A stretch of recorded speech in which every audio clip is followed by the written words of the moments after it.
আসসালামু আলাইকুম ওয়া রাহমাতুল্লাহ। প্রিয় ভাই ও বোনেরা, আশা করি সবাই ভালো আছেন। আজকের ভিডিওতে আমরা জানবো কিয়ামতের প্রথম দিন কেমন হবে, তার দ্বিতীয় পার্ট। চলুন এআই এর কাছ থেকে শুনে আসি। যারা আল্লাহকে বিশ্বাস করেছে, নামাজ পড়েছে, সত্য কথা বলেছে এবং মানুষের উপকার করেছে, কিয়ামতের দিনে তাদের জন্য রয়েছে জান্নাত। নবী সাল্লাল্লাহু আলাইহি ওয়াসাল্লাম বলেছেন, জান্নাতে এমন সুখ আছে যা কোনো চোখ দেখেনি, কোনো কান শোনেনি, কোনো হৃদয় কল্পনাও করেনি। সেখানে থাকবে শান্তি, নিরাপত্তা আর আল্লাহর সন্তুষ্টি। কোনো দুঃখ নেই, কোনো ভয় নেই, শুধু চিরস্থায়ী আনন্দ।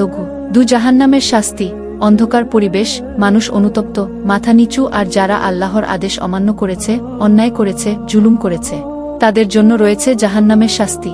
জাহান্নাম মানুষকে শিক্ষা দেয় যে আল্লাহর পথ ছেড়ে দিলে পরিণাম ভালো হয় না।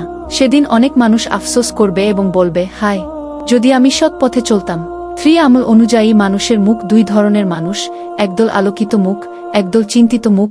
কিয়ামতের দিনে মানুষের মুখ তার আমলের সাক্ষী হবে। যারা নেক কাজ করেছে তাদের মুখ হবে উজ্জ্বল, শান্ত ও আনন্দে ভরা, আর যারা মন্দ কাজ করেছে তাদের মুখ হবে চিন্তিত ও অস্থির।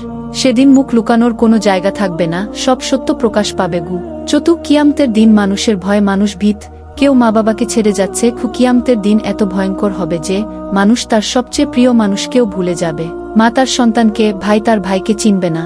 সবাই বলবে, আজ শুধু আমাকে বাঁচাও হে আল্লাহ। এটা হবে হিসাবের দিন, ন্যায়ের দিন, সত্য প্রকাশের দিন।